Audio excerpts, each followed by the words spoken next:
So we are live on Facebook now, and I started the recording, and I'll go ahead and start off with the welcoming and introductions once we get to 11 o'clock, and maybe give it a few minutes after that, just to let everyone come in.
Hello, Carrie. Welcome.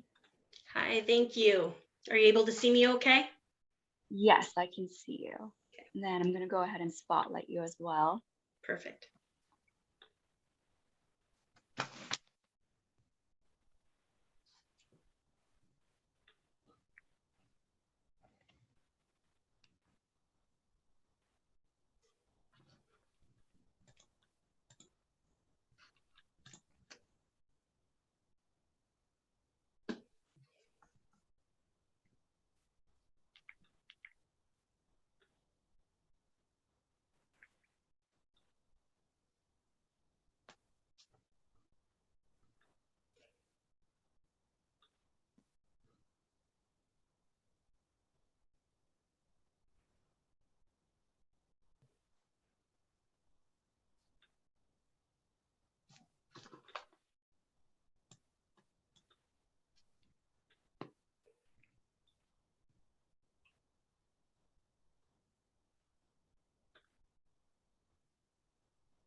Are you all able to view my screen that I'm sharing?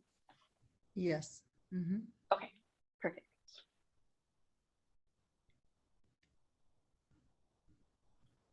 All right, so it's 11 now.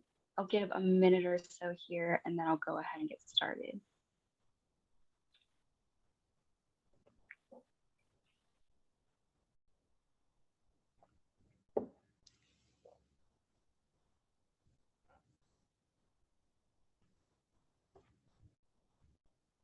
Hello, Sue, welcome. Hi, sorry, I'm cutting it close. No worries. I went ahead and pinned your video there for you. So whenever you guys switch off, you can go ahead and turn off your cameras or whatever process works best for you both. Great, thank you. You're welcome. Thank you.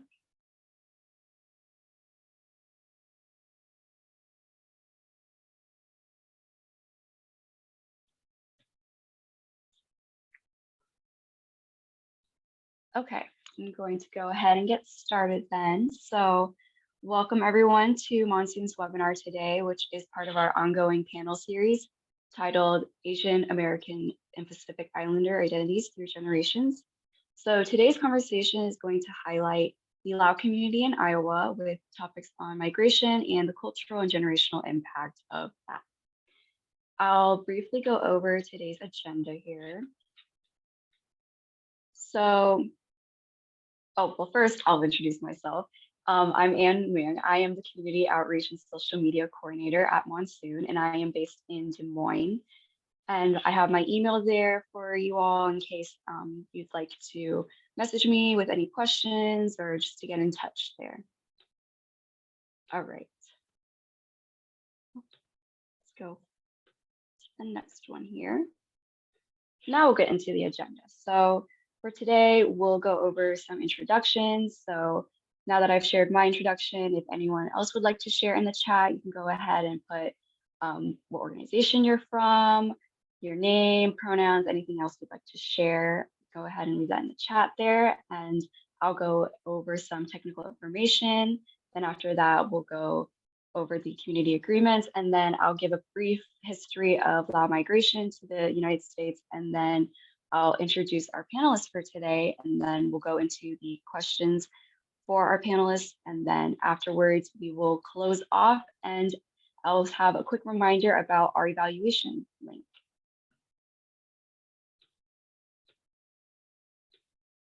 All right. So for community agreements here, these are just a few of the items we have, just saying that we want to create a safe space for everyone, and that is through being respectful and just being understanding of everyone here. So I won't go ahead and read all of them, but it goes without saying, just be respectful of everyone. We encourage participant engagement. So even though you don't have the attendees don't have their videos on, we still would love to hear your feedback in the chat. So if you have questions or something comes up while we're discussing a certain topic, just go ahead and leave those questions there, and we will be sure and try to get to those questions as soon as we can.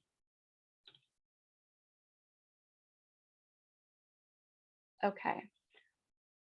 Well, before I go into this short history, I will go over that technical information here really quick. So I'd like to thank our captioner who will be providing live captioning for today's event. If you don't see the captioning, you'll have to go into the bottom of your screen. There's going to be that menu bar there, and then it should be 2 big capital CC for our closed captioning. That is what you will click, and then from there should be an option to turn on live captioning. And we also have Carrie and Sue here that will be our ASL interpreters.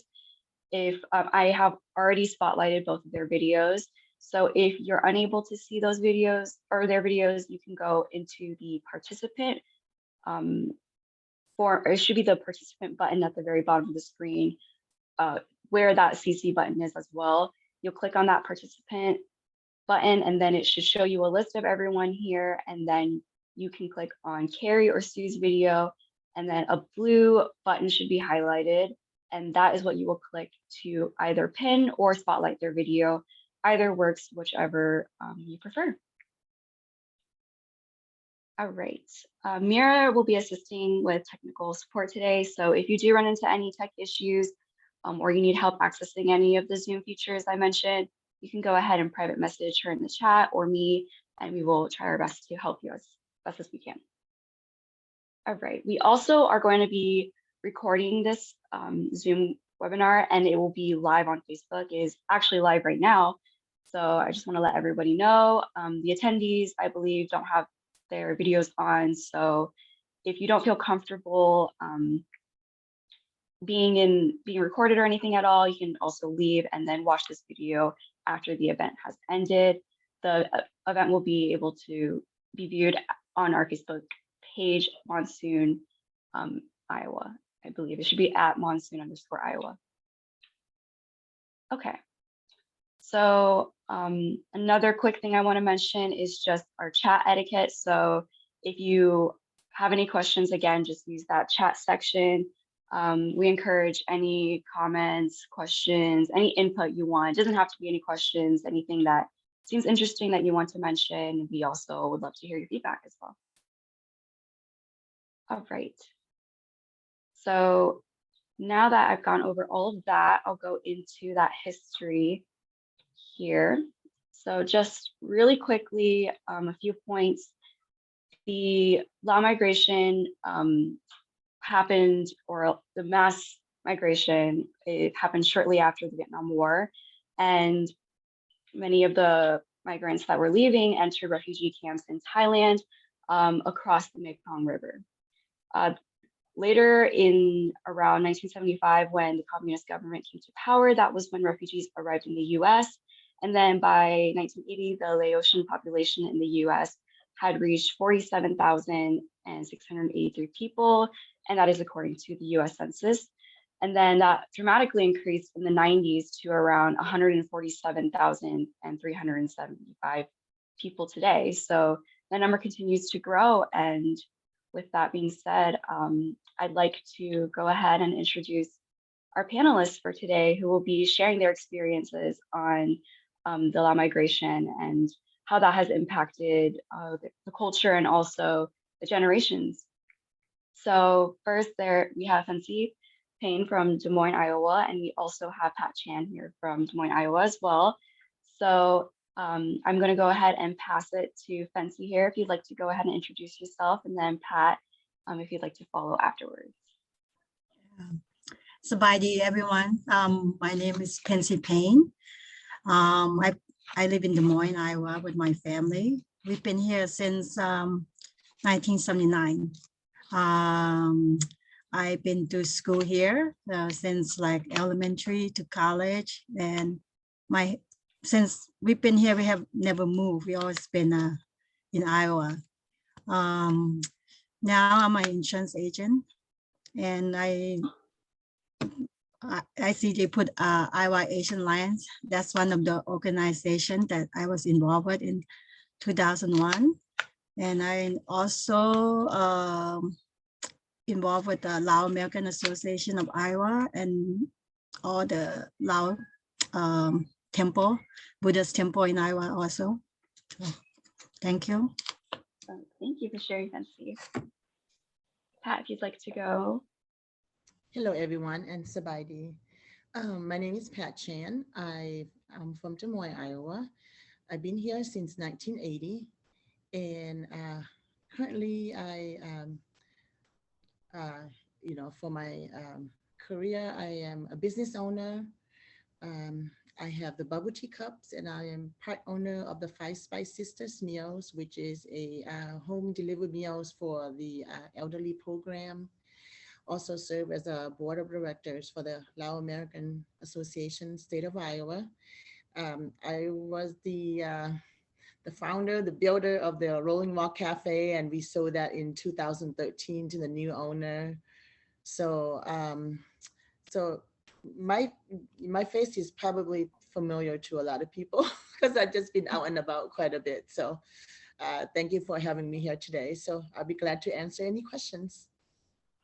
Thank you, Phensy and Pat, for being part of this conversation today. We really appreciate you being here with us just to share your experiences. So with that being said, I'll go into the first question I have for you both, which is just a quick, or I guess we've already mentioned that in the introduction, so you're ahead of me. I'll go into the next one then. So the first question I'd like to ask you both is if you could tell the story of how your family, or I guess more so you, came to the US and then later Iowa. Just what was that like? Your thoughts, feelings as you were going through that process. I would love to know more. Okay, I can start up first, I guess. Like I said, our family came here in 1979. It's because of the aftermath of the Vietnam War. My dad was sent to like a work camp, like a concentration camp, work camp. And he was there for a few years, and then he decided that's not the life he wants because he's separated from his family and from us. So he decided to escape to Thailand because we know there was a refugee camp in Thailand for most of the people that, you know, escaping from the communist rule. And in Laos, it was really hectic and crazy because they were running up all the men, all the educated people, all the students, all the male, like all put them in jail or in labor camp. They were either were dying in the camp or they were escaping. So that's when my dad decided to leave. He left first and left us behind. He left in I think 77, 78 to Thailand by the help of his brothers. And he left my mom and 5 kids behind in Laos because he couldn't take all of us at the same time. It was too risky. So that's how we end up in Thai refugee. The reason we came to the United States or we didn't go to France or Australia, the country that were receiving refugee, because we have relatives in Iowa, in the United States, which was my uncle. He came here first with his family. And we decided to come to the United States because we didn't know anything about the United States. So we just said, we'll just go here because we have a relative in Iowa. That's how we end up in Iowa. Well, thank you for sharing.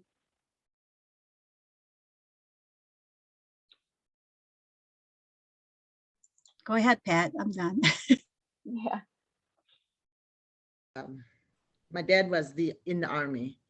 So at around, my mom said that around 1975 or so, when the communists took over Laos, he had a choice of either come to United States at that time, or, you know, if he didn't, then he, you know, that we will be on our own. So what my dad decided to do is, what he said was that I was born here, I will die here. That's what he said. So he decided not to come to United States at that time. And so he decided to declare dead.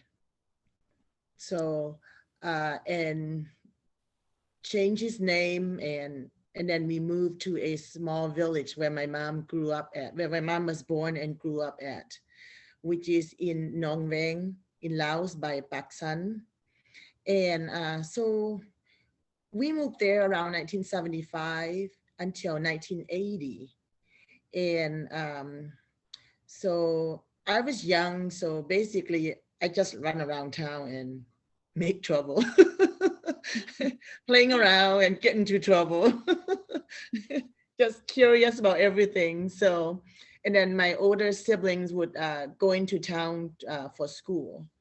So I've seen a lot because, you know, all I do is just playing around at that age. You know, I was too young and I didn't have a very good health when I was young. So my dad and my mom kept me very close to them. So, I mean, as a young child, I see what's going on, and I kind of like, you know, just kind of observe what was going on. So it was really fun to live out in a small village. But then one day in early 1980s, a gentleman came to town. It happened to be my dad's, one of my dad's best friend from a long time ago. He came over to town, and then my dad was so, they were so excited to see each other. And so my dad took him out for, for dinner and just kind of chit chat, have some drinks and stuff like that. And I guess he got a little drunk, that gentleman, and he accidentally told my dad that, hey, they're coming for you. They know where you at, and this is why I'm here. I'm here to confirm that this is you. So they are coming for you. So Wow. at that time, the next day, my dad said, we don't have a choice. We got to go. So that's why he made arrangement. The next day he left town, went to Thailand, made arrangement to with the borders in Thailand, and with the plans to get us across the Mekong River from Pak San, Laos to Nong Khai, Thailand. So I think probably within less than 30 days, I think, oh, maybe 7 days, we were gone. So that's why we end up in the, in a camp in Thailand for a few months. And then, we are a family of 10, so no other countries would take us. But luckily, somebody from America decided, our whole church decided to sponsor us. So we came to Portland, Maine, actually. We ended up in Portland, Maine. And then shortly, my dad passed away and my aunt was in Des Moines. So we moved to Des Moines like in November of 1980. So here we are, still here, all of us. Well, thank you so much for sharing, Phensy and Sure. Pat. I think it's really important to recount the story.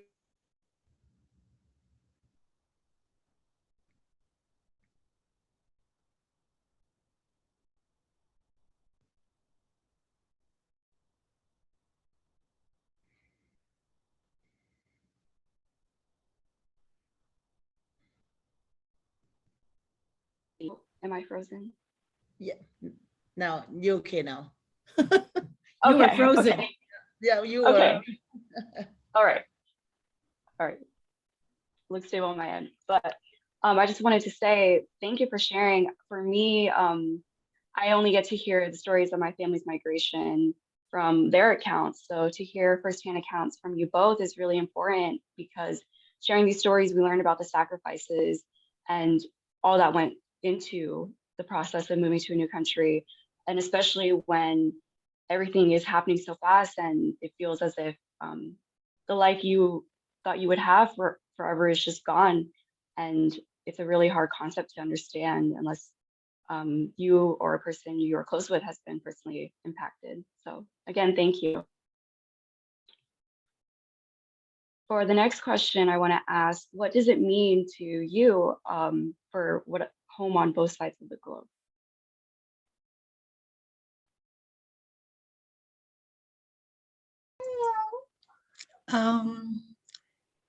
Since I've been here 40 years, we lost a lot of contact with our family in Laos. My dad had like 9 brothers and 1 sister, so he had like 10 siblings and our grandparents and uncles and aunts. Since we've been here for a year, we have lost contact with them. I wouldn't even know if I go back who my cousin is or my uncle and aunt, because my dad is like 74 and he just passed in 2018. And I went to Laos in 2014 and tried to connect with some family, and I didn't know any of them, and we couldn't relate, because I grew up in the United States, which is totally different culture what was in Laos. And when I went, we couldn't like we share a story, but it was totally different experience for us, because they were always talking about food and property, property, like they're being poor and they couldn't survive, and they feel like we in the United States, we were lucky, we have food and clothing, we couldn't, we weren't starving and stuff, but they don't realize that we grew up in the United States, we had a hard time too, we came here without nothing, we just clothes on our back. My parents had to start like $3.75 job, and they had to feed 5 kids and have pay for van, pay for car, pay for everything, and when we came here, we practically had nothing. We didn't know any English at all, and we had to start from scratch because all the money or everything that we brought with us was all to survive, or we had to pay for stuff. And we came with nothing, just clothes and like hoping hoping that our new home or new it's going to be better than what we left. And but I still feel like I need to go back and connect with my family and culture and everything, but realize that we came here, we have to start over. That people doesn't realize that we have to start over. But when they see us now 40 years later, that we in a nice home, a nice car, and nice stuff, but they didn't realize that our parents sacrificed a lot for us. They didn't get to go to school. They even though they were educated, they couldn't speak any language, so they had to take any job that was available. I mean, most of our elder had to go to meat packing plant to survive. That's the only job they couldn't do because they couldn't speak English. And my mom and dad had to learn on the job to speak English. We came here a month. My parents didn't want to be on food stamp or assistance, so they went to get job right away. So we were getting any help, so we were on our own. But it's nice to go back and see where you come from. But since I've been here, I feel like Iowa is more home to me than Laos. But I know Laos is part of me too, because that's where I came from. That's where my parents come from. And I love to go back and help our people, come to the 20th century, because even though Laos, the thing is modern, they're still a third world country. They're still controlled by, another power, Thank you, Phensy. I really like what you said about how even though your family and everything is from Laos, you still feel connected to Iowa as your home. And I relate to that feeling a lot too, because even though I wasn't born in Vietnam, I still, when I'm there, I feel connected to it, but I also feel connected to Iowa because I was raised here. And much like how you recount the early days of your family coming here with nothing, it reminds me a lot of my family. And I knew a lot of family friends, including my own family members that would work in meat packing plants as well. And like you said, that's how they learned English, and that was really their only outlet to try to assimilate in that sense. So thank you for sharing. Pat, if you'd like to share. And for myself, I am so thankful that that I have the opportunity to came to the United States, and I'm so thankful that the immigrants that were here prior to us that built a beautiful country and had everything ready for us, that we came over and were able to help us to get back on our feet, and to have the opportunities for jobs and to be homeowners and to be able to afford cars and and all the things that we need. And I always on my mind, I want to go back one day to see my relatives. I'm so glad that my dad took us back to the village, because I was able to meet my aunts and uncles. I remember them and they remember me. They misses me because they always like keep an eye on me because I'm always into things. So they really miss me because I've always like hurt myself because I'm just like go and play all the time. So they are looking forward to me to go back, and they just needed a hug from me. So I'm working on it. So one of these days I got to go back there. So. So lovely to hear. Thank you. Yeah. Just hearing both of you talk about it, it's really easy to look at the houses and the nice cars that our community members have, but we also have to remember that before all of this, there were the immigrants that came before and the refugees that came before that had to struggle and came here with nothing. And through these stories, it's really interesting to hear and recount them and really kind of honor them as well. So with that being said, do either of you have children? I'm just curious to know what their perspective is, because for me, growing up, I have a very different view of my family because I saw them go through the struggle of being new in America. But for my siblings, they grew up in the age where my family was settled and had a house and the cars and all that. So I'm interested to know the different perspectives that the new generation might have compared to you. I have 3 boys, and the oldest one is 25, it's going to be 25, and the second one is 21 years old, and my youngest one is 10 years. Yes, definitely there's like a generation gap. Then generation, I don't know, it's misunderstanding or not, but our parents' generation is work providing for the family to have enough food on the table to that, and then they express that down to our generation, which is my generation. The second one is like, you have to have an education, you have to have something better than us. The reason we sacrifice all this, we work $3 an hour, we work 40 hours, we work overtime, so we can provide, so we can have a home, a car for you. But your goal is, all we ask is, that's what my parents said, all we ask is that you get educated and get a better job than us, and provide for your family better than us. That's what they keep instilling us. So for me, it's like I gotta finish school. Doesn't matter what level it is, I have to finish. I have to honor their hard work.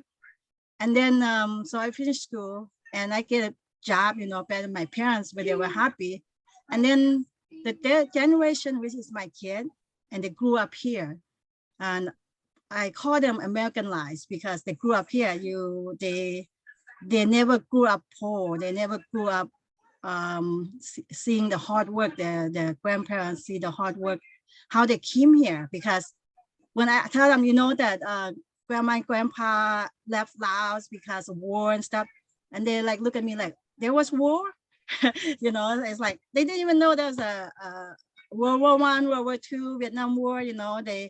But I don't know if they even studied in the history book, a war history book and stuff. But I don't blame them because they grew up here. They accustomed to the culture here. Because when we grew up, we have to share a bicycle, we have to share TV, we have to share, a lot of stuff. When they grew up here, they were growing up in the tech world. They grew up with iPad, they grew up with iPhone, they grew up with car ready for them already. They grew up with house ready for them and food ready for them. So I think our third generation had a lot to learn and a lot to come back to the culture, because for us, we got taught by our parents that, you have to have the culture, you have to be rooted to, to be you, to be authentic, But for my children, it's like, no, mom, you don't understand, that's why I try to bring my kid back to like the temple ceremony or the tradition, like when we have New Year, like what we do in New Year, why you have to, bless grandma and grandpa, why you have to do this. So I just take them. And then I think I drag them everywhere I go to tradition, festival and stuff.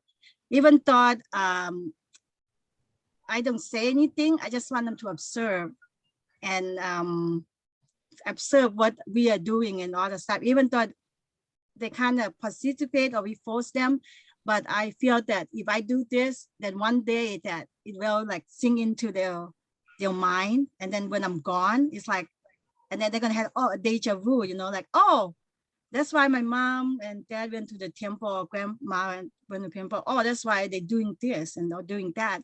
Or maybe they'll be questioned by their friend. Hey, your parents from Laos or something. Do you speak Laos or do you have Lao food? You know, maybe we'll give them like a hit, you know, like, oh, I need to go back to my root. I need to go back to, you know, where I come from. Because when my son, I asked him, you know, like, what color is your skin, you know? And he said, my skin is white.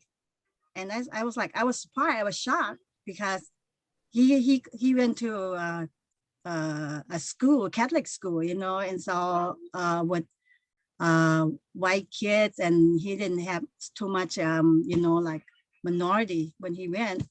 And I was surprised that he said his skin was white. And I said, yeah, honey, your skin is white. But when you look in the mirror, you're still Asian, you know, you're still Asian. Yes, you're born here, you're a citizen and all that stuff, but anywhere you go, you're still going to be Asian. You're going to be Lao American or Asian, you know. I just try to install that in them, that hopefully that when I'm gone or something, that they will come back and say, oh, I need to bring my family, I need to bring my kid back or grandkid back to the root, you know, because it doesn't matter where they go and stuff, they're still going to be Lao, you know, even when they die, they're still going to be Lao, even though they grew up here and born here. Thank you for your perspective, Phensy. I can relate as a third generation, and I'm really glad that you're here today to kind of tell me what the second generation perspective is, because like your sons, I also went to a Catholic school, so it was very white. And so the education, when it came to learning about history, we never really even talked about the Vietnam War. So I never was able to really understand the impact and truly the difficulties and the struggles that went with moving to a completely new country when you don't know if, like, how you're going to survive. You don't know the language, you don't know the culture and anything like that. And so for me growing up, I would always hear my parents telling me and pushing education and how it's a privilege to be educated and it is a privilege to go and get knowledge out there in the world. And I never really understood that until I got older and I was able to, like you said, Phensy, connect to my roots and learn about all of the history of my family and just my community as well. So with your perspective, I'm really glad to hear it, because I know that by stepping forward, and I think for all third generation folks, that it is really important that we step forward and do our part in making sure that we're connecting with our roots, we're honoring those that came before us and honoring our parents and how much they want to love and support us. And even if it seems like nagging to us, it really comes from a place of wanting us to be better and live a good life. So thank you. Let's see, Pat, if you'd like to share. Yes, I have two children, one boy, one girl. My oldest is 24 and my daughter is 19. And like Phensy, you know, I take my kids to all of our culture events and stuff like that too, just, you know, trying to get them to understand the importance of preserving our culture and being involved in the communities and appreciate what our elders did for us and how beautiful our culture is. And I think year after year, I think they finally got it.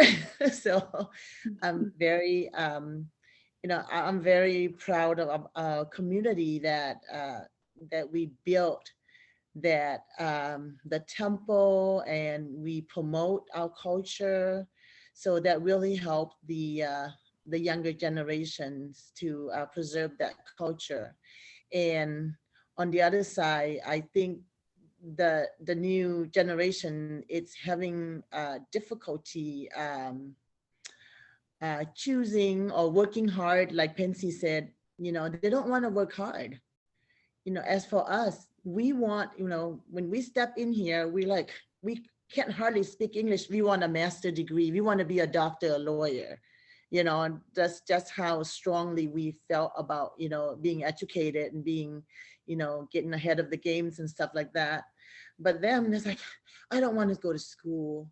You know, do I really have to?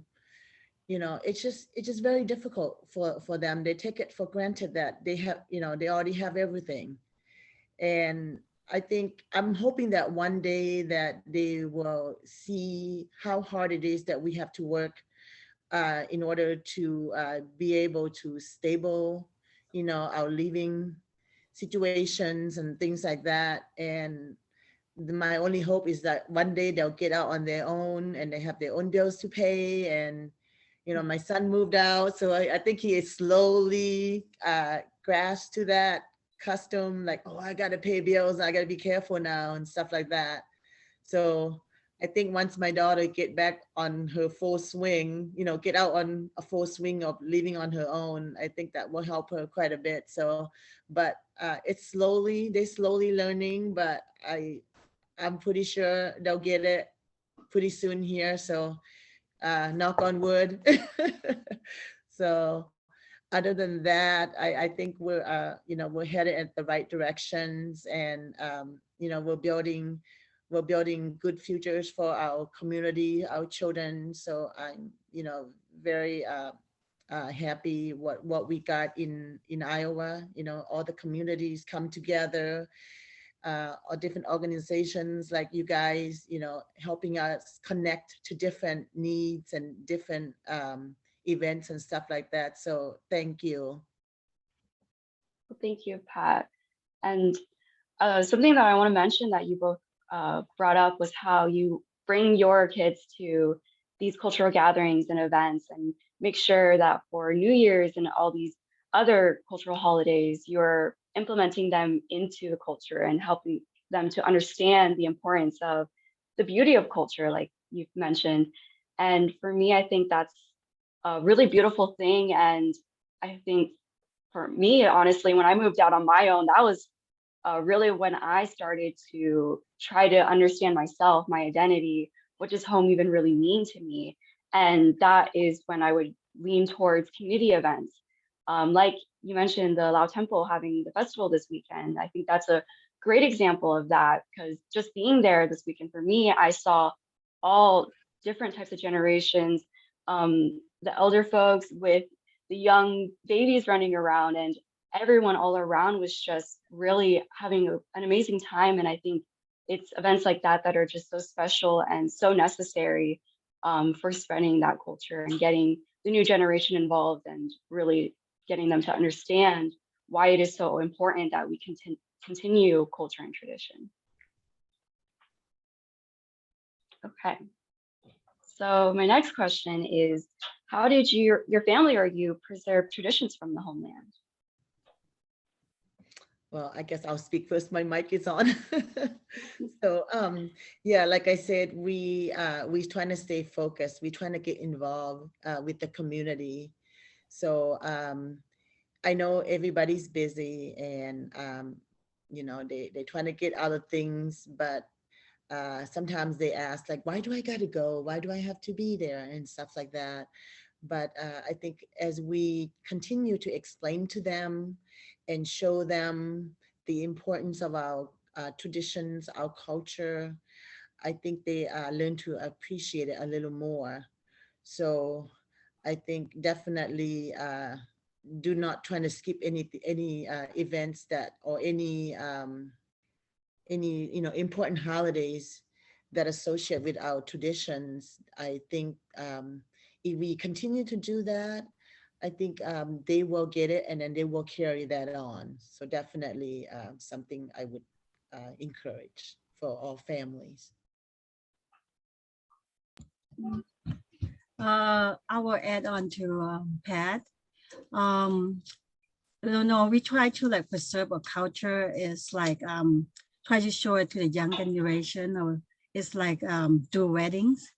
When we do weddings, you know, the younger generation, they always want to wear white, more Western wear. And then we said, well, if you're gonna do a wedding, you have to do the Laos wedding too. You know, we incorporate the culture into the wedding, you know.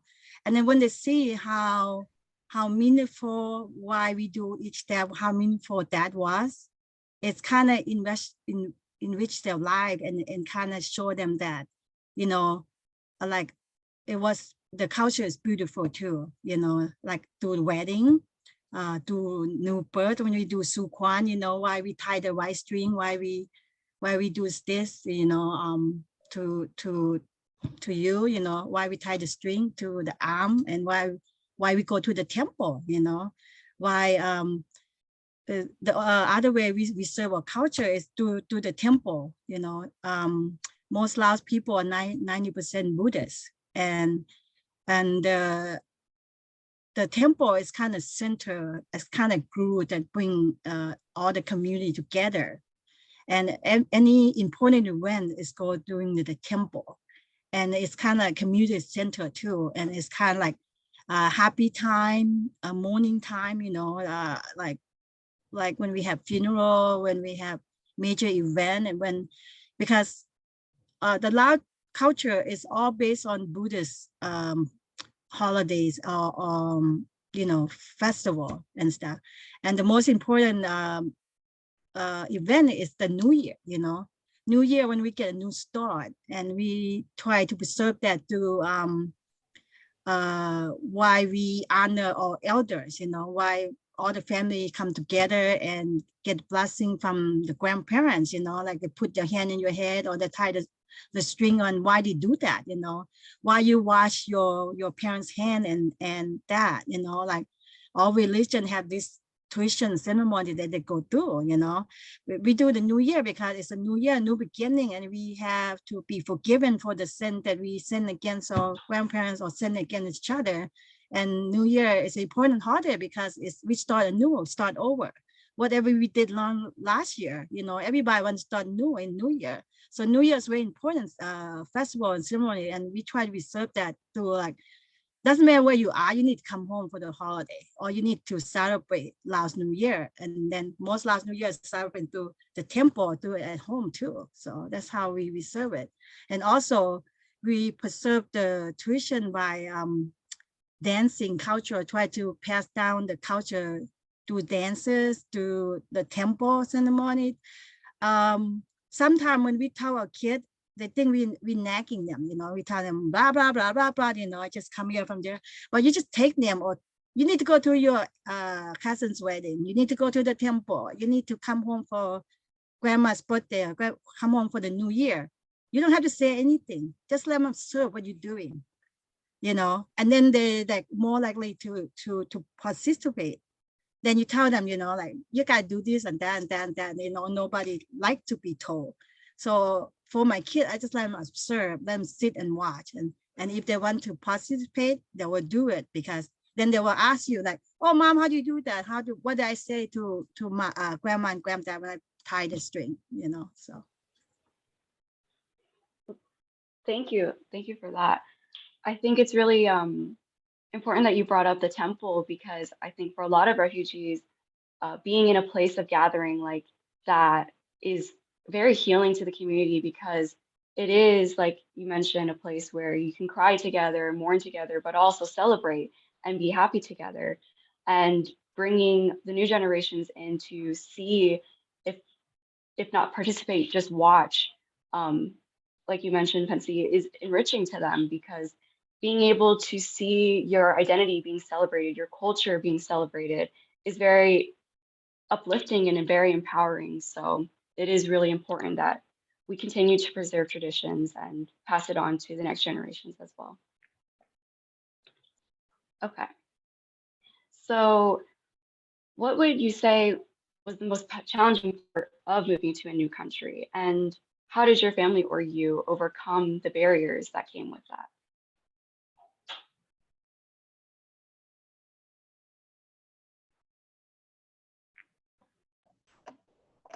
Well, for me, you know, when we first came, we were a family of 10 and we're sharing like a three-bedroom apartment in one bathroom. So it's really challenging. And the boys always take advantage of us. So, um, I mean, it is really, really difficult to, be able to accomplish all that. And that's part of the reason why I work so hard. I'm like, I can't wait till I'm 14 so I can get a job. And I couldn't wait any longer. I was 13 and 10 months old. I went to McDonald's and applied for a job and I lied to them that I was 14. So I get a job. So I can just I just gonna work hard. I'm just gonna find my way, my way out. And so I got a job and I guess I got busted like 2 weeks before I turned 14. So they sent me home and I stayed home for 2 weeks since I was such a good worker. And they said, we want you to come back when you turn 14. So the day I turned 14 on my birthday, I was on the schedule. So I mean, I'm so happy that they took me back. So, it takes a lot to be, to live with a lot of people with just, with very little rooms to spare. And we only have one car. My mom is like a taxi driver. It is really extremely difficult for my mom because she's a single mom.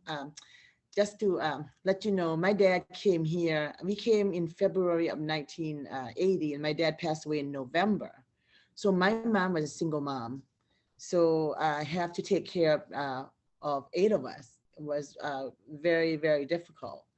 So we have a very tight schedule, very busy schedule. I mean, we even have a schedule for the bathroom, for breakfast, to get everybody to school, to get everybody back home safely and stuff like that. So it is very, very hard for us. So right now that, our children's, we work so hard, we have everything a lot easier for them. So I'm very thankful that they don't have to go through what we went through.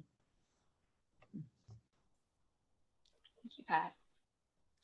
I think the most challenging part for my parents moving to a new country was the language, English, because they didn't speak any word of English at all. My dad was a teacher, so he knew French, so he was able to read the English a little bit. I think the few words that we know when we landed in Iowa, right out of airport was, hello, my name is, that's the first thing they taught. I was like, hello, my name is, you guys say that first. Hello, my name is, that's all we knew.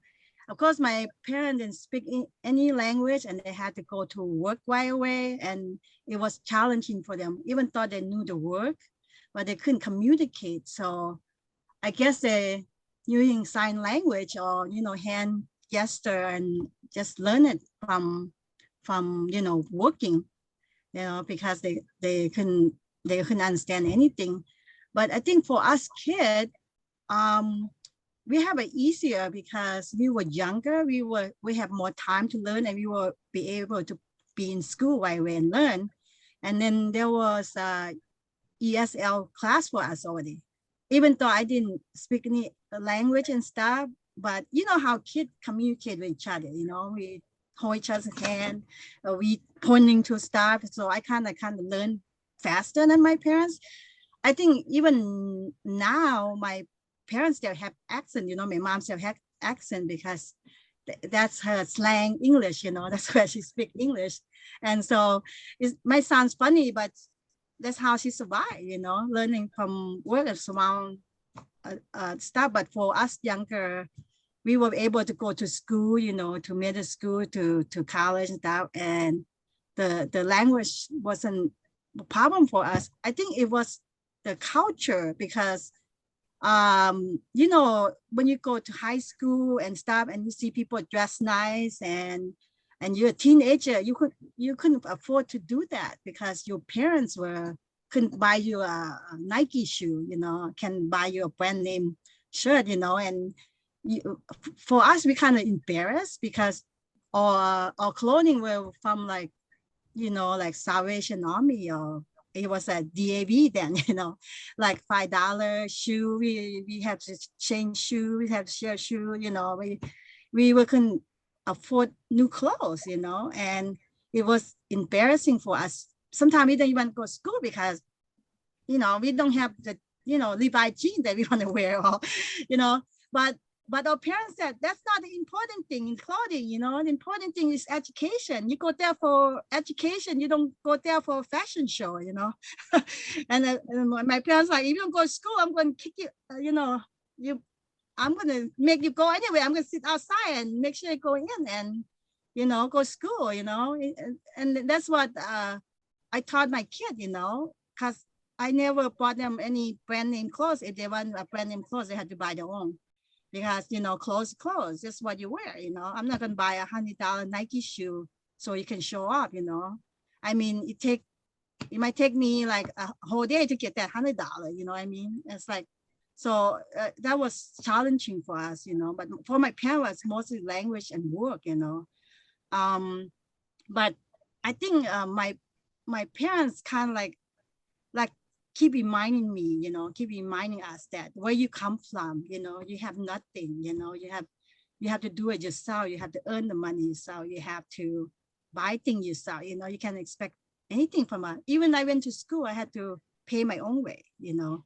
I had to get a student loan. I had to pay my own tuition, my own books. That's how they taught us. Then they said, that's how you're going to be sufficient. That's how you're going to learn how to grow up.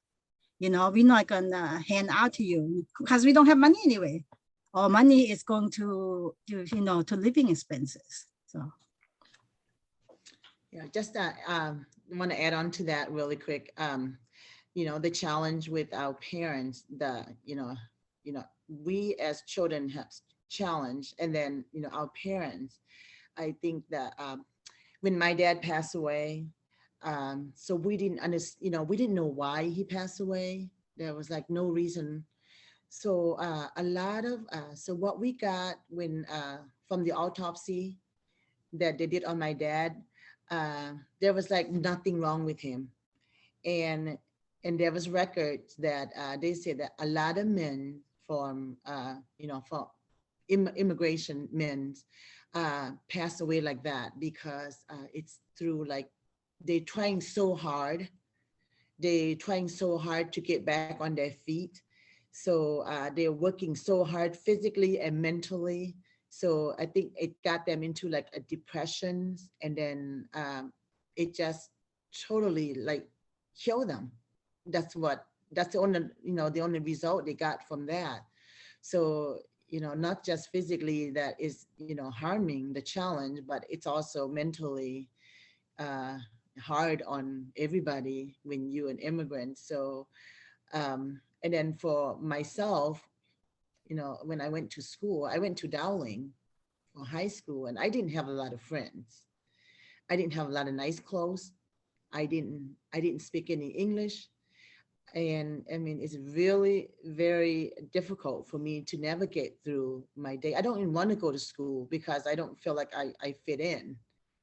And I wish that my mom would send me to a public school where there's, you know, other minority and stuff like that. So a lot of sadness. I was not a very happy teenager. And that's why, to cope with that, I work a lot. I save a lot. And I, you know, it's able to afford whatever I wanted, nice clothes, you know, and stuff like that. It's because, you know, ever since then, I've always had like, you know, after I graduate from school, I always have like 2 jobs. I'm always wanted to stay ahead of the games. I don't want to go back to that situation again. So that's, I don't know why it terrifies me, because, you know, of not having money. It's just so terrible, not having friends, not having any money.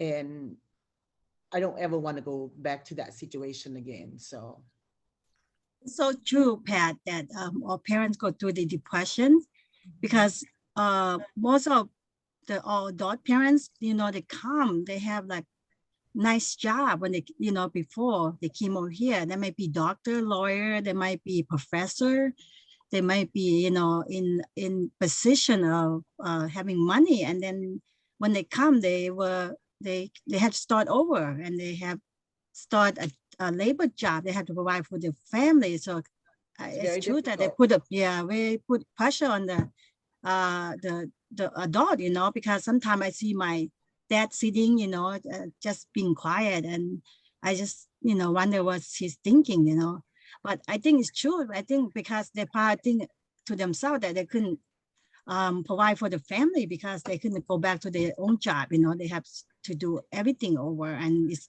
minimum wage, just to survive.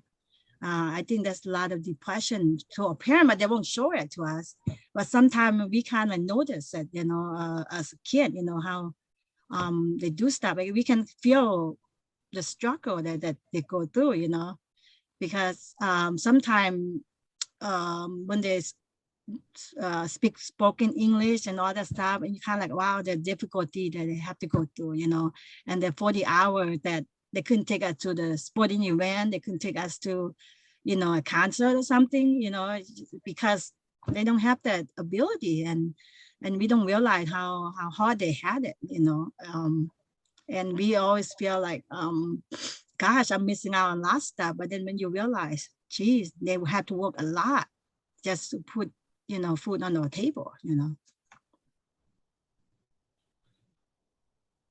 Thank you. Thank you really for sharing that. I mean, it's really just, I think, very healing to hear all of this and to know that this is something that I think, like, I can relate to this within my family. So I know for a lot of refugees and migrants, this is a common struggle of feeling this intense pressure to provide for the family and not knowing if you're going to have your next meal, or not knowing if you can afford to keep putting this roof over your kids or your own head. And so I want to ask also, especially with men and feeling like they have to have the role of being the main, I would say, breadwinner, for lack of a better term. On top of that, is there sort of a stigma for men of having to be strong and not really being vulnerable and not being able to express their emotions?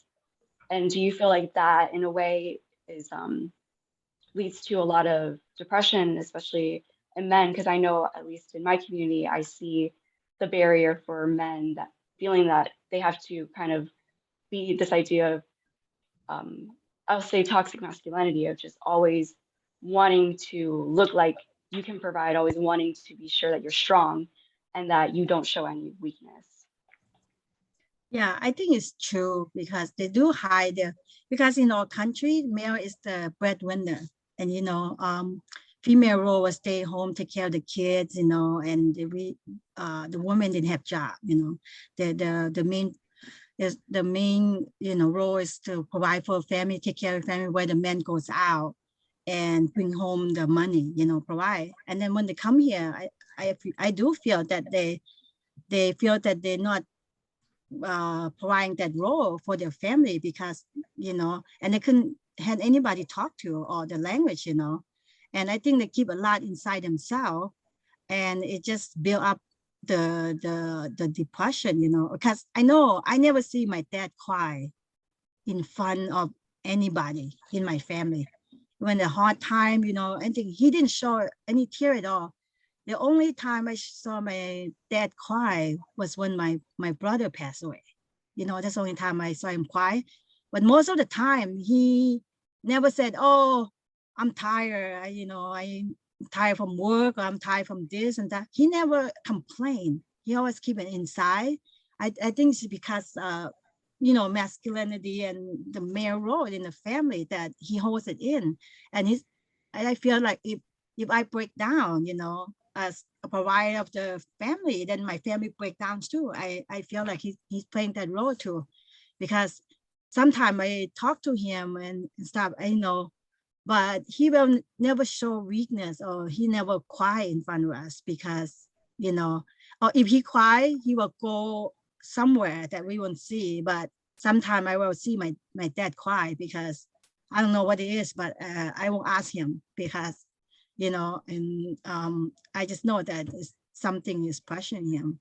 I know that the male feel like they have to provide family, they have to be strong, they have, to be that rock in the family sometime. But now, here in the new environments, that male and female share both responsibility of the household, but the older generation, my parents' generation, still kept that tradition of the male being the head. And now us, our generation, we kind of share parenting and share, we talk it out, like for us, but for our parents' generation, it was hard to express their feeling. Yeah, absolutely right, Phensy. Yeah, I agree. Thank you. Through your stories, I think the common theme I really see is this idea of resilience, because just hearing your parents' story, and I know especially for you, Pat, like your mother coming here and losing your father, and then on top of that, having 10 kids to raise. And I just can't even imagine that struggle. I can't imagine how hard that must have been. And still she was able to persevere and provide for you and all your siblings. And same with you, Phensy, being able to go through all that you did and still be able to provide this better life for your kids. And it's just amazing. And I think it's very inspiring for me to hear that this resilience that your parents had was passed down to you both. Thank you. So we did talk about this a little bit in the last question about how migration impacts refugees, and also the barriers that make it hard for healing. Like we mentioned, how the mental health aspect for men especially, and feeling that they're unable to speak up about it or show a sign of weakness as they might perceive vulnerability to be. So I'm wondering if you have anything else to add on to the barriers that make it hard for healing, or other impacts you've seen for refugees. Well, I just, I'm hoping that, I just want to pass the message to our younger generations and our children and stuff like that. The only way to help us heal is for them to be a better person, for them to work hard and really appreciate us and our elders. So if the younger generations can do that, that would be much healing for all of us.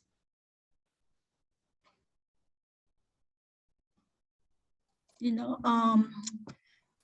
we first came, we were the first wave of refugee, right, that came to Iowa. And all the service, all the help was set up, like the refugee center was set up for us to help, the refugee families settle. And there was a lot of funding, for us to settle. And if you need help, and there was counseling, there were, for the community here, if you go anywhere, is like we like to live in a community close to each other. That's how we support each other. If I move to another state or something, I will look for Laos family. I will look for the temple, because I know that if there's a temple, if there's a Laos family, they must know another Laos. So I think that's how we connect, or here, community is to talk to each other and help each other out, And I think the new refugee have it harder than us, because I think they still have the same experience impacting and stuff, but they didn't have a lot of help. There's a lot of barrier. I feel, the new refugee come, and I feel the same experience that they do. But of course, the language barrier, all the different culture, that's here. Everybody want to be I identify to a group, and all stuff. But for us, it's like the temple, the community, if you see like like we live in the village, you know. If there's a temple, we try to buy a house around the temple because we try to form a community, you know, so we have some connection.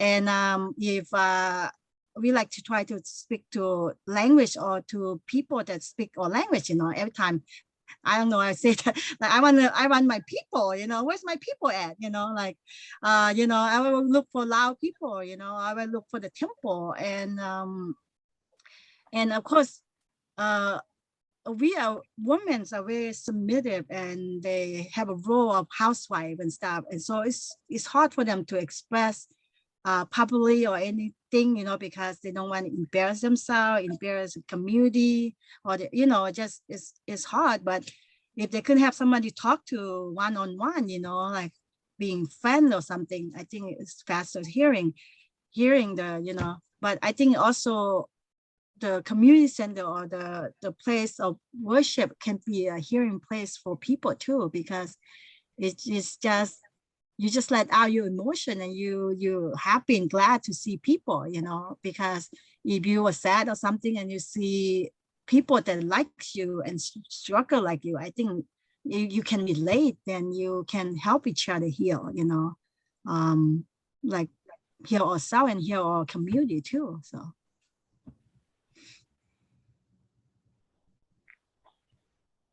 Thank you, Phensy, for sharing. I think you brought up a really interesting point of how community healing is so important. And I know for a lot of refugees, that's the first place they go to have a sense of healing, because essentially you want to be able to be around others that can relate to you on a personal level. And that is with your own communities. So even for my family and for others, I know the first thing they do is they look for where their people are.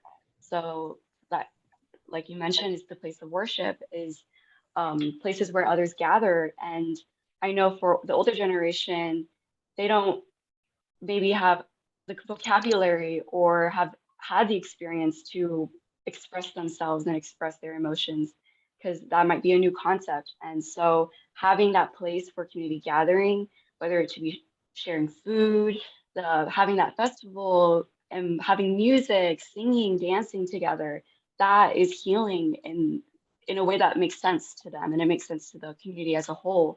Because going to a therapist and all these other things is a privilege that not many people, and especially refugees, are able to afford. And so when we are able to gather and really just learn from one another and share each other's experiences, I think I completely agree. It is a great place for healing.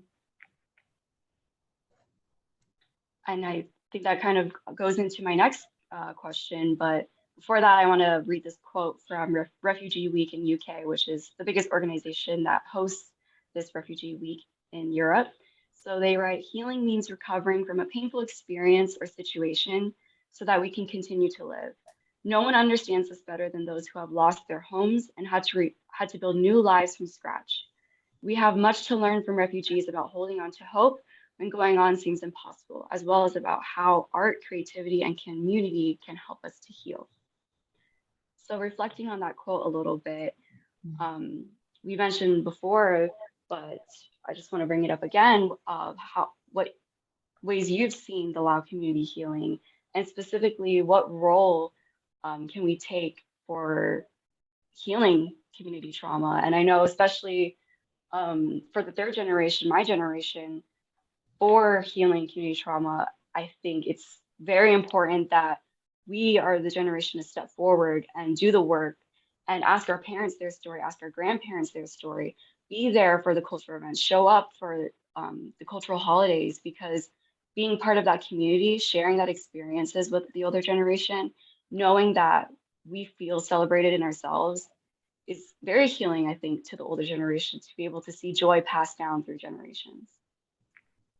You know, I feel that the community is hearing when they celebrate events, you know, like the birth of a new child, you know, people come together to celebrate a new child, or we celebrate graduation from high school, because that's a accomplishment for our community, you know, because education is important. So we like to celebrate that as also a healing, because people come to you and graduate you that you did a good job on raising that child and they graduated.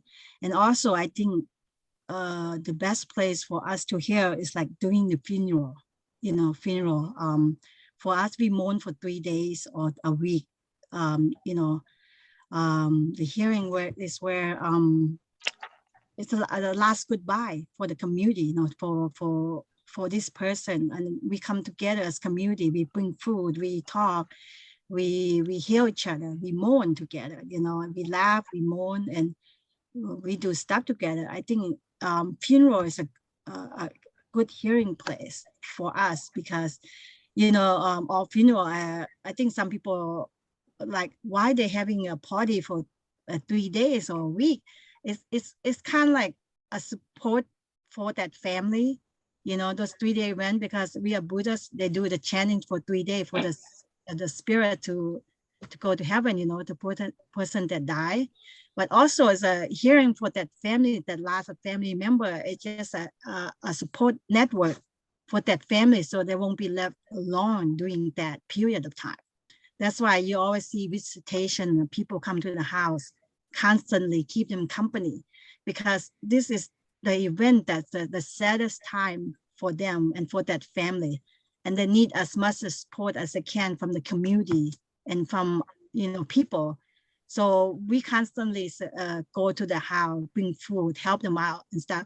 It's just for more support for them to cry and heal, and for us too to cry and heal and celebrate that person's life that has passed away. I think our community is really good on that part, where we help each other during good time and bad time too, you know, like we help each other with our kids' wedding, we help each other with our kids' graduation, we help each other with you know, grandkids being born or new kids being born. You know, it's time to celebrate, and also time for us to get together and you know, share our feelings, you know. Yeah, absolutely. Yeah. I do love, you know, our culture. Um, you know, we celebrate, like you said, you know, accomplishments. You know, if there's if our children accomplish something, we celebrate. We celebrate because we you know, it's heartwarming. You know, it heals that pain that we went through, all the hard times that we went through. So it's really important that we celebrate everything that they accomplish. Um, I love about our funeral that, you know, the support. You know, my mom said that, you know, it's like I did, you know, question the elders too. It's like, why do we do that? You know, it's just a lot of work and stuff like that. But they said yes, but at the same time, you know, you there to support the family. And how you doing that is like, you know, when you're there, when people are there, it helps them forget about that sadness. um, so they have somebody to talk to interact with during the really bad time, so they kind of forget about that sadness.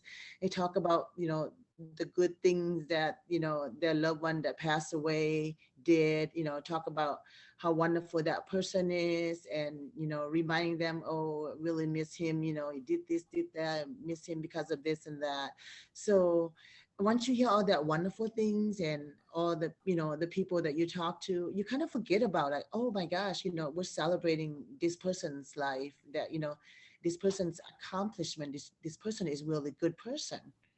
So it really speeds up the, you know, the pain from your heart when you lose somebody. So I really love that part about our culture. So absolutely, you know, helps with that healing. Thank you. Thank you again for sharing. Mhm. So I'd like to end on a positive note. So I'll finish with the last question, which is, how has the expansion of law migration over the last several decades enriched the overall culture in the US? I think just from my own perspective, I learned a lot from my Lao friends, and they taught me the power of celebration. And for me, I went a long time in life thinking, oh, I don't need to show up to this event. Oh, it's okay if I miss this event. But they are always the one inviting me out to their community events. They're always the one inviting me out to these gatherings. And through them, I've really been able to understand and learn the power of community and the power of just embracing each other's culture and actually seeing each other for the authentic version of themselves, which is the identity of both being an American and also being Laotian and all of that comes with it. So I think just hearing your stories as well, it's even more so in my mind how important and how grateful I am that my friends were able to teach me that power of community. Yes, I think we have enriched the overall culture of the United States by our food, because any event we have to have food, and we have food and we love food, we love celebrations, always have food, and food is only way of communication. You don't even have to talk, hey, taste my, soup, you understand where I'm come from, right? If I go to your house, your mom will give me her best dish, right, to share. You go to my house and I said, oh, this definitely from Vietnam, this definitely from Laos, this definitely from Thailand, the food. I think the food kind of like bring every culture together, or food, and now a lot of people know only about Thai food, Thai this, but actually Lao food is like Thai, but now we are more out there because we're promoting more all food and all culture, because we now feel like, oh, we have something to share too, our food is good too, and it's part of culture. And of course, because being Buddhist or temple is a place for us to share too, our religion and our culture. So, our food and the temple, everywhere you see Lao people get is going to be around food and around the temple, so we, I know I always try to share a sticky rice, and nobody has sticky rice from Laos, right? And they don't know where sticky rice come from. Well, let me show you, how you cook it, like I always love to share food with my friend, that's how we get together. If you happen to a Laotian household, food is the main part of the event, food and entertainment, and we just have fun, and sometimes it can go 1 to 2 days, those time like we just like extend our celebration, so. Yeah, Thank you. absolutely. Yeah. And food is it connects everybody. So just highlight that, our food, when it comes to Lao food, papaya salad, we have the lap, which is, the lap, and then we have the 𝐂𝐎𝐿, which is similar to the pad thai, and then the sticky rice. If you see those 4 items, that's Lao. So, I mean, absolutely, we love it, and we are so. I'm so glad that I moved back to Des Moines like early 2000, and I ran into Phensy, and Phensy said, "Hey, come out and help me with celebration."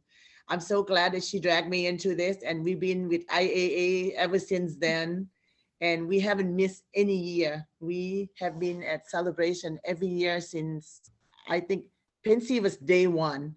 And I think I started like maybe a year or 2 after they started it. So with being present at the celebration every year, I think that helped everybody learn more about the Lao culture. So, everybody knows what to do when they go to the temple. I mean, it's amazing. I love it.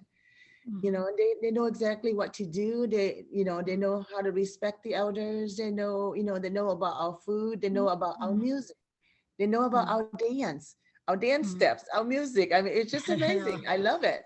So, we will continue to do this and share our culture. So we love it. Yes, I love that you brought up food and like you mentioned, Phensy, how food is a language and also more so like a love language, and you don't need words to communicate if you have the food, because you feel the love, you feel that that culture being shared with you. And Pat, I want to ask, I know you have several food businesses, and especially with the Five Spices, the food delivery for the elder population, I want to ask how that kind of started, or where that came from, and the background behind that. Well, I know that every family, every Asian family, with the elder populations, there's language barrier, and they struggle to get some help, or their children go to work and stuff like that. So they have, the state has a waiver program, that a caretaker programs, and then through that caretaker programs, there's home delivery meals. So there's a lot of American foods, which is that does that. So I used to take care of my grandma, and my grandma was like, I can't eat this anymore. I don't like it. It doesn't taste good. And so at the back of my mind, years ago, I'm like, how am I going to do this? I want our food to qualify for this program, so that way, we can provide for our elders. So finally, the last 4 or 5 years, I was able to put the programs together and sign up to be a provider. So along with me and my 4 other sisters, that's why it's called Five Spice Sisters. There's 5 of us sisters. So that big family came in handy. So we formed a company, and we are now a Medicaid provider for home delivery meals to a CDEC program. So if your parents want some like Thai food, Lao food, Chinese food, I have a Facebook page, which is called Five Spice Sisters Home Delivery Meals. Message me. I will be happy to answer any questions. So we can get that, started for you. So we're very proud of this company. It's been my passion to help, the elders out. So I hope that I can be of any help to other families as well. Thank you, Pat. That is such an amazing business, and I definitely think I have to share this with my family, because food is so important, especially culturally specific. Because I know growing up, if you go to a food pantry, if you get free food handouts, it's normally cans and American food. But what people really want, and especially refugees who are trying to rebuild home again, is food that reminds you of home. And with your business, I think that's a service that you're able to provide, and it's so necessary. And I'm so happy that you're able to create this business, and especially with your sisters as well. So Yes, thank you. thank you, thank you. Well, that is all the questions that I have for you both, Pat and Phensy. So I want to just go ahead and thank you both for being here to talk about all the amazing work you do, the experiences you have. I think it's been very inspiring and enriching for me and everyone here who's able to listen in on this conversation. So thank you again for taking time out of your day to be here with us. And I also want to thank everyone here that's with us today or watching on Facebook Live, or will watch in the future. Thank you for supporting Phensy, Pat, and Monsoon, and we hope that you join us for our future panels. So with that being said, I also want to thank our captioner and our ASL interpreters for their services today. And just a big thank you again to you, Pat, and you as well, Phensy, for being here with us. Thank you for having us as well. Yes, Yes. of course. Thank you for the invite. Yes, we are happy, very happy to have you here. And I will go ahead and end this webinar today with the evaluation link that I mentioned earlier. I've sent it in the chat there, but it will also be automatically emailed to everyone that has been registered to the event. So if you forget, there will be a reminder there with that form link included. And that is all we have for today. So again, thank you everyone for being here, and thank you for sharing your experiences today, Pat and Phensy. Yeah. Bye. Thank you. All Yeah, right. bye bye. Bye. Have a good day. All right, thank you.